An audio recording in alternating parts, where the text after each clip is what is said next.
When you buy a property kasi, just like anything else, you don't buy anything above its market value. Yung mahal. When you buy a car, diba, you try to compare na, okay, this brand is ganung price. Uy, value for money.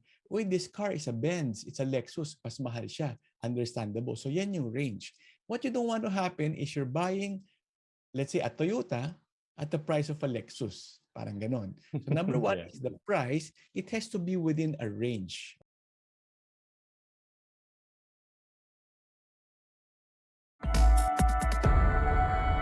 What if the price is above the range? Do I buy it? Here's the answer. It is still okay to buy property above the range as long as, number one, you are aware that it's above the range and you are okay with it. We see many properties also sold being in that price point, yung above. Why? The buyer can afford it. I'm okay, I can afford it. Second, I don't have the time to haggle. I want to buy now. And if this is the price, I'm okay with it because I am aware. I know that after 3, 4, 5 years, the price will catch up and it will still be a good buy for me.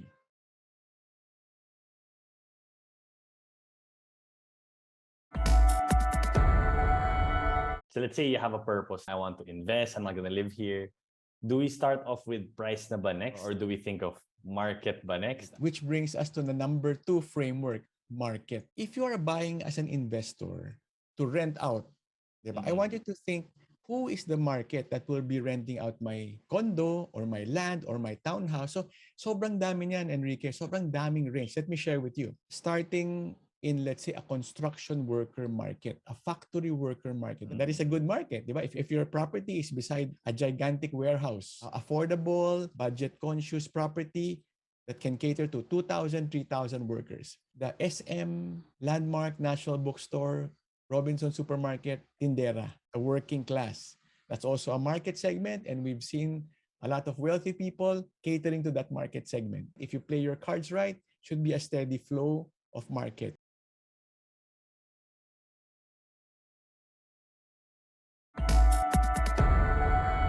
Are you buying for yourself or are you buying for rental or are you buying it to sell in the future? Of course, pwede mo naman i-mix and match yun, pero it helps to be clear what is the purpose. Okay, why is that important? For example, if you're buying for yourself, then lahat ng considerations are all geared towards you, your family, your location, your social movement, everything convenient for you. And if you're buying naman as an investor, it has to be all about your target tenant.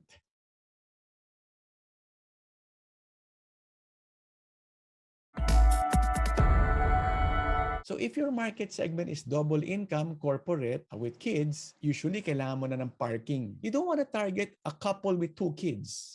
Price point, then wala kang parking. It's just a mismatch. It won't work. It's always about the market. Okay, then papasok na dyan yung townhouse. You don't see a single guy renting a townhouse, di ba? Yeah. Couple, usually double income, 2 kids, with 1 car park, 2 car park townhouse. Budget can go from 20,000 to 30 to 45, all the way up.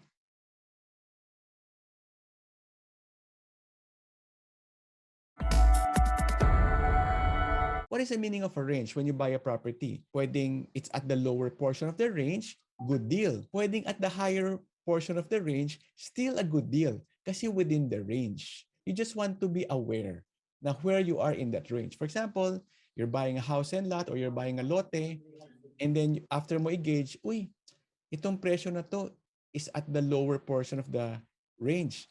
Let's buy it na, baka maunahan pa tayo. Pwede rin, uy, itong lot is at the higher price of the range. But still, I like it because maybe there's a nice view or it's across a park or you like the feel of the property. Okay lang din if it's in the top range of the price.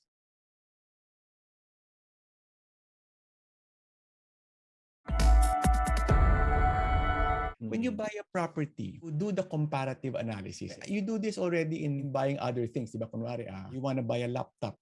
Pwede mo isipin na, hala, I can buy a desktop now with this amount na mas faster and I can have a bigger screen. But I don't have the portability. So balik ako sa laptop. So this kind of comparison, you also do for property. For example, a property is being sold to you for, let's say, 15 million. Now you're gonna think, what can I buy with this 15 million? And pag naisip mo na, wala na talaga. This is what I want. For 15 million, this is what I want. It may not be the cheapest, it may not be perfect, but it's perfect for me.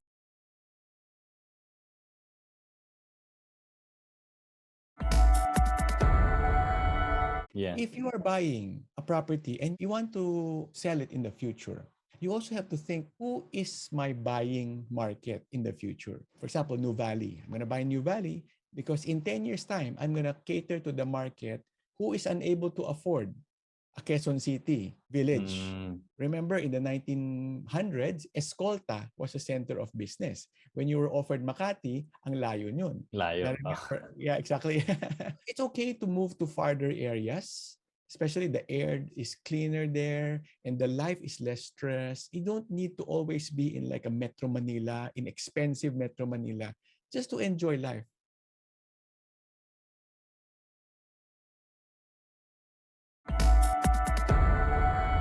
Then as you go up, you have the office worker, admin, accounting, marketing. Those might have a salary range between 15, 18, 25, 30K. Pag ganun naman yung market mo, you have a condominium, you can do sharing. So if your area, like in BGC, it's a high office worker market, then your product should be something for them. Kailangan may aircon na, malinis yung CR. Usually, pag let's say a BGC condo, that's where it starts. Yung, kunwari, one room but shared by 4 office worker. Kasi malalayo, tiga Cavite sila, Novaliches, the work is in BGC.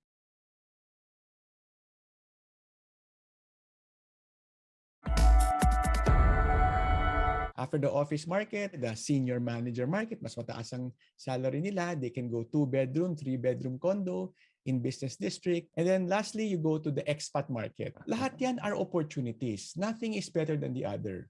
Because the expat market, although they have a higher budget, the capex that you need to buy those expensive property, iba rin. It's like 1, 2, 3, 4, 5, 6, 7, 8 digits. Diba? So, kung ano nang afford natin, diba? That's the market we enter.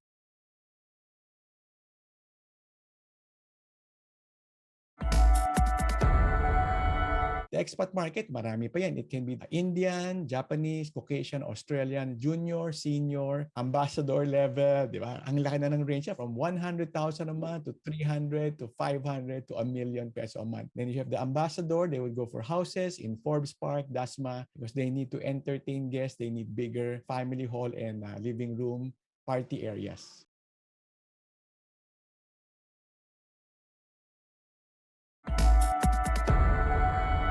And if you're buying naman as an investor, it has to be all about your target tenant. What you don't want to happen is, ayoko yung property na yan, malayo sa bahay namin yan. But there's a strong rental market in that area. Or, ayoko yung property na yan, I'm not familiar. So, are you seeing the difference now? Yeah. Enrique, di ba? So, yan. So, I'm gonna share with you the 6 framework to consider, no? There's price, market, growth, supply, budget, and quality.